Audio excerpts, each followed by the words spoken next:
Bạn có tin nổi không? Cư dân khu phố khởi nghiệp thất bại nợ nần. Giám đốc ban quản lý lại dẫn đầu góp vốn. Chào tất cả các cư dân. Hôm nay tôi muốn thảo luận với mọi người một việc.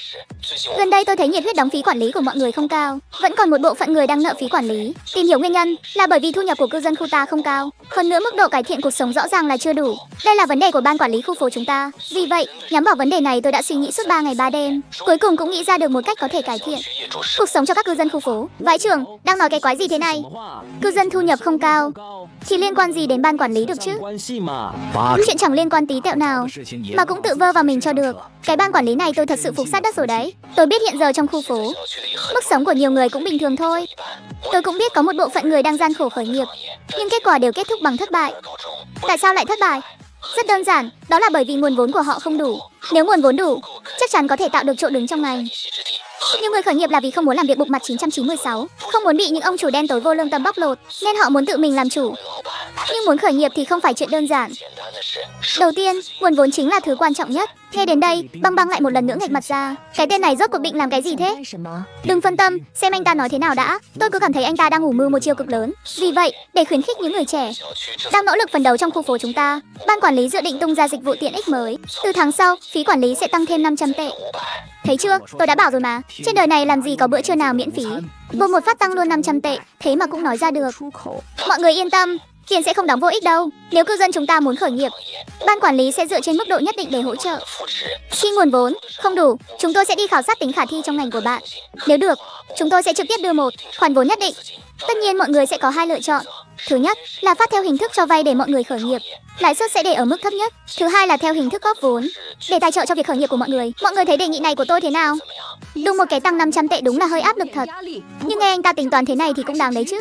Đúng vậy, còn có thể cho cư dân chúng ta vay vốn khởi nghiệp nữa. Cái này thật sự rất tốt. Tôi thấy góp vốn còn tốt hơn. Giám đốc Tần của chúng ta lợi hại như thế, việc gì cũng có thể lo liệu êm xuôi. Nếu góp vốn vào công ty con em chúng ta thì chẳng phải sẽ vất lên như diều gặp gió sao? Trong nhất thời, tất cả mọi người đều bày tỏ sự đồng tình. Không phải chứ, họ thế mà lại đồng ý hết rồi sao? Ý kiến thống nhất đến thế sao? Họ rốt cuộc tin tưởng cái vị giám đốc Tần này đến nhường nào vậy? Lâu trên đang nói cái lời ngớ ngẩn gì thế? Ban quản lý nhà người ta sẵn sàng hỗ trợ vốn khởi nghiệp cho bạn, để bạn thoát khỏi cảnh 996 tự mình làm sếp. Thế mà bạn còn không chịu nữa à? Câu này thì tôi không đồng ý nhé. Xã hội bây giờ những kẻ chuyên vẽ bánh đầy dãy ra đấy. Cùng với sự đồng ý của tất cả cư dân, Tần Thiên cũng nở một nụ cười mãn nguyện. Tốt, cảm ơn sự tin tưởng của đông đảo cư dân. Hôm nay tôi tuyệt đối sẽ không phụ sự kỳ vọng của mọi người dành cho ban quản lý chúng tôi. Tôi sẽ nỗ lực làm thật tốt để cuộc sống của các cư dân ngày càng tốt đẹp hơn. Sau khi cuộc họp kết thúc, Băng Băng lại nhận được điện thoại của Lý Tổng. Xin lãnh đạo cứ yên tâm, lần này chúng tôi chắc chắn sẽ để tất cả mọi người biết được tình trạng thực sự của ban quản lý cường thịnh. Sáng sớm ngày hôm sau, Băng Băng cùng thợ quay phim ôn lại những gì tai nghe mắt thấy gần đây. Lão Vương, xem ra lần này thời gian chúng ta ở lại khu phố này sẽ không ngắn đâu. Tôi thấy ở lại khu phố này cũng khá thoải mái đấy chứ. Nếu không phải phí quản lý cao quá thì tôi có thể cân nhắc mua một căn nhà ở đây đấy. Đúng thật, lúc đầu cứ tưởng anh ta là ban quản lý đen, giờ xem ra ngoài phí quản lý hơi cao ra thì những cái khác thật sự không chê vào đâu được. Nhưng đối với khoản hỗ trợ vốn khởi nghiệp mà ban quản lý họ đưa ra lần này, tôi vẫn giữ thái độ hoài nghi. Muốn moi được tiền từ tay ban quản lý bọn họ, tôi thấy chuyện này chẳng có khả năng nào cả. Phân tích này của Băng Băng đã nhận được sự ủng hộ của cư dân mạng. Vẫn là Băng Băng tỉnh táo nhất. Nhưng cái ban quản lý này đúng là cũng có bản lĩnh đấy. Lúc tăng phí quản lý còn biết tìm cái cớ khác nữa. Cứ nhìn cái khu phố của tôi mà xem, cái ban quản lý đó lúc muốn tăng phí quản lý đến một lời bàn bạc cũng không có, làm cho cả khu phố ai cũng nháo nhào lên. Chỉ có thể nói ban quản lý khu phố này đúng là bậc thầy thu phí quản lý đấy. Đừng nói thế, trong khi người ta đang nghiên cứu cách thu phí quản lý, chị quản lý cường thịnh đã nghĩ cách nâng tầm phí quản lý rồi. Buổi chiều, tổ chương trình lại đi dạo quanh sân khu phố. Đây là một người đàn ông đang dạo bước đi về phía văn phòng ban quản lý. Hình tượng người đàn ông này trông khá ổn, toát lên khí chất của một vị tổng giám đốc. Hơn nữa dọc đường còn có không ít người chào hỏi anh ta. Lúc này một cư dân đang đi về phía cổng khu phố. Băng Băng liền tiến lên hỏi thăm thân phận của người đàn ông đó. Đại thẩm, người đó là ai vậy à? Cậu thanh niên đó khá có bản lĩnh đấy. Tốt nghiệp đại học không lâu đã bắt đầu khởi nghiệp, giờ đang mở một công ty nhỏ, thu nhập cũng khá lắm. Nhưng nghe nói gần đây công ty cậu ta gặp chút khủng hoảng, chắc giờ này là đến tìm giám đốc Tần nhờ giúp đỡ rồi. Công ty gặp khủng hoảng thì chẳng phải nên tìm người cùng ngành hoặc tìm ngân hàng sao? Tại sao lại về đây tìm giám đốc ban quản lý? Tôi nói này Băng Băng, Cô đến khu phố chúng tôi lâu như thế rồi, sao vẫn chưa biết ban quản lý khu này là tình hình thế nào à? Ở khu phố chúng tôi ấy mà. Có chuyện gì cứ tìm ban quản lý đầu tiên là chắc chắn không sai đâu. Đặc biệt là gần đây mới tung ra khoản hỗ trợ vốn khởi nghiệp. Ước chừng cậu thanh niên này là đến tìm giám đốc Tần kéo đầu tư đấy. Tôi nghe nói gần đây cậu ta nợ không ít tiền đâu. Không phải chứ, vậy tôi phải đi xem thử mới được. Tôi luôn cảm thấy đây chỉ là một chiêu trò thôi. Nếu cái tên này thật sự lấy được tiền hỗ trợ khởi nghiệp thì đúng là quá khiến người ta kinh ngạc rồi. Nói rồi, Băng Băng liền dẫn thợ quay phim nhanh chóng đuổi theo.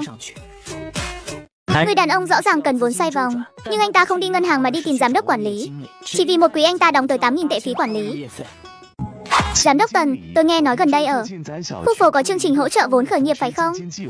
Đúng vậy, sao thế Trần lão bản? Chẳng lẽ anh có ý tưởng gì à? Lúc này người đàn ông mang khuôn mặt đầy bất lực. Ngay 10 phút trước, công ty Trần Tổng đã nửa năm không phát lương. Hai vị sếp khác đều đã theo chân bảo vệ trốn mất rồi. Hả, thế sao anh vẫn chưa chạy? Công ty có mỗi 2 bảo vệ thôi, tôi tranh không lại họ. Vậy thật, sếp công ty mà cũng theo chân bảo vệ bỏ trốn được à? Hèn gì công ty các anh không sống nổi, để anh chê cười rồi. Hiện giờ công ty chúng tôi đang cần cấp một khoản vốn để hoạt động. Anh xem có thể giúp tôi không? Cho vay hay góp vốn đều được cả. Lúc này, cư dân mạng trong phòng live stream đều ôm tâm lý xem kịch hay. Ha ha ha, giờ thì tôi muốn xem ban quản lý này ứng phó thế nào. Đúng thế, người ta trực tiếp đòi tiền anh kìa. Xem anh có đưa hay không đây? Đưa thì phải chịu rủi ro, không đưa thì là nói lời không giữ lời. Lúc này đại sư Tần Thiên vẻ mặt đầy tự tin. Thì ra từ nửa năm trước, Lý hành trưởng, tại sao công ty của Trần Minh lại không xin được khoản vay? Thành thật mà nói, công ty cậu ấy tuyệt đối là một cổ phiếu tiềm năng. Chỉ có điều mới bắt đầu, nên còn nhiều điều kiện chưa phù hợp với yêu cầu của ngân hàng. Đã như vậy, ban quản lý chúng tôi sẽ lấy danh nghĩa nhà đầu tư thiên thần, trực tiếp đầu tư vào công ty các anh luôn. Anh thấy thế nào? Giám đốc Tần, chỉ cần các anh sẵn lòng đầu tư thì chuyện gì cũng sẽ nói cả. Tôi cần không nhiều đâu, 1 triệu là đủ rồi. Không, 1 triệu tuyệt đối không được. Giám đốc Tần, vậy anh xem, 1 triệu không đủ, tôi đưa anh 5 triệu. 5 triệu giám đốc Tần, anh không đùa đấy chứ? Tôi không rảnh để đùa đâu. Đầu tư là hy vọng công ty anh có thể hồi sinh. Kiếm được tiền rồi thì lo mà đóng phí quản lý đi. Dù sao tôn chỉ của ban quản lý chúng tôi là để tất cả cư dân đều đóng nổi phí quản lý mà. Nhưng có một chuyện tôi phải nói rõ với anh. Tôi cần 55% cổ phần công ty anh. Không vấn đề gì, Lâm Tổng anh sảng khoái quá. Đừng nói là 55% cổ phần, 60% cũng được luôn. Tự anh nói 60% đấy nhé, tôi không có ép anh đâu. Vậy giờ chúng ta lập thỏa thuận luôn đi. Giám đốc Tần, anh đúng là chẳng khách sáo chút nào. Chuyện này thì cần gì phải khách sáo. Thuận mua vừa bán, đến ký tên đi nào. Nửa năm trước tôi đã chuẩn bị sẵn rồi mà. Ý tôi là số tiền này nửa năm trước tôi đã chuẩn bị xong rồi. Sau đó chưa đầy nửa tiếng đồng hồ, Trần Minh đã nhận được tiền chuyển khoản. Vãi trưởng, thế mà đầu tư luôn 5 triệu á? Thật hay giả vậy? Kịch bản dàn dựng à? Giám đốc Tần, sau chuyện này, sự ngưỡng mộ của tôi dành cho anh như nước sông cuồn cuộn, chảy mãi không ngừng, như nước Hoàng Hà tràn bờ không thể thu lại được. Câm miệng, lấy tiền rồi biến về mà làm trâu làm ngựa đi. Vì sao mà không đóng đủ phí quản lý? Lão tử sẽ xử đẹp cậu đấy. Nói đi cũng phải nói lại, giờ làm quản lý khu phố kiếm tiền thế à? Mấy triệu bạc nói lấy ra là lấy ra luôn. Tôi thấy không phải làm quản lý khu phố kiếm tiền đâu, mà là ban quản lý cường thịnh của họ. Kiếm được tiền, chẳng phải là lời thừa sao? Một quý thu hơn 8.000 tiền phí quản lý cơ mà. Giờ tôi chỉ muốn hỏi một câu thôi. Trong khu phố của họ còn căn nhà nào trống? Có thể mua không? Biết đâu đến lúc đó tôi cũng lấy được khoản đầu tư này. Khu đô thị Hoa Đông khoảnh khắc này lập tức nổi đình đám trên mạng. Điều này cũng dẫn đến việc rất nhiều môi giới nhà đất cũ đã đón được mùa xuân của mình. Tin tức sốt dẻo này đã thu hút sự bàn luận sôi nổi của cư dân mạng. Vãi thật, chỉ trong một đêm, nhà ở khu này đã tăng lên 20.000 tệ 1 mét vuông, mà còn có giá nhưng không có hàng để mua nữa cơ. Tiếc quá, lão tử đến tiền cũng mượn xong, rồi mà vẫn không tranh mua nổi. Từ trước đến nay, đều nghe nói giá nhà tăng là do đủ loại yếu tố khác nhau, nhưng tôi chưa bao giờ nghe nói mức tăng của một căn nhà lại có liên quan đến ban quản lý khu phố cả. Trong khoảng thời gian tiếp theo, các cư dân trong khu phố đều nhận được tiền hỗ trợ ở các mức độ khác nhau, ít thì vài chục nghìn, nhiều thì vài triệu. Cảnh tượng như vậy khiến người của tổ chương trình cảm thấy vô cùng kinh ngạc. Sau đó liền phỏng vấn cư dân ngay trong khu phố. Soái ca, theo tôi được biết, quản lý cường thịnh hình như chỉ có mỗi một bất động sản là khu Hoa Đông này thôi. Họ lấy đâu ra nhiều vốn như vậy chứ? Mỹ nữ, các cô đang quay chương trình à? Đúng vậy, chương trình của chúng tôi dùng hình thức live stream để phỏng vấn cư dân, theo đuổi những khía cạnh chân thực nhất. Vậy thì tốt quá rồi, tôi sẵn lòng tiếp nhận phỏng vấn của các cô. Nhưng các cô có thể chụp nửa mặt bên trái của tôi không? Nửa mặt trái của tôi trông mỹ quan hơn. Giờ anh có thể cho chúng tôi biết nguồn vốn của ban quản lý khu mình từ đâu mà có không? Mỹ nữ à, ban quản lý khu chúng tôi giàu lắm. Cô cứ nghĩ mà xem, khu này một quý một hộ đóng 8.000 tệ. Có tổng cộng 4.000 hộ. Một quý trôi qua là có hơn 30 triệu tệ rồi. Còn chưa tính đến các loại dịch vụ tiện ích và dịch vụ bảo hiểm nữa. Những khoản phí này có thể tạo ra cho họ bao nhiêu doanh thu thì chúng tôi thật sự chưa từng thống kê qua. Nhưng tuyệt đối là không hề ít đâu. Còn có cả dịch vụ tiện ích và dịch vụ bảo hiểm nữa sao? Đúng vậy, ví dụ như trong đó có một loại bảo hiểm thất nghiệp. Chỉ cần mua bảo hiểm này, lúc cô thất nghiệp đến tìm ban quản lý, họ sẽ giới thiệu việc làm cho cô. Không giấu gì cô, tôi cũng mua cái bảo hiểm thất nghiệp này rồi. Một năm hơn 3.000 tệ thôi. Ban quản lý còn quản cả vấn đề việc làm của cư dân nữa sao? Tôi vừa nghe thấy cái gì thế này? Trời đất ơi, nghiệp vụ của ban quản lý khu này rộng đến thế à? Đến cả bảo hiểm thất nghiệp cũng lo cho bạn được. Đừng nói là 3.000, kể cả 5.000 lão tử cũng sẵn lòng mua. Mua rồi thì chẳng sợ thất nghiệp nữa. Soái ca, vậy tôi muốn hỏi một chút, tỷ lệ mua bảo hiểm thất nghiệp này có cao không? Hầu như tất cả các hộ trong khu phố đều mua cả.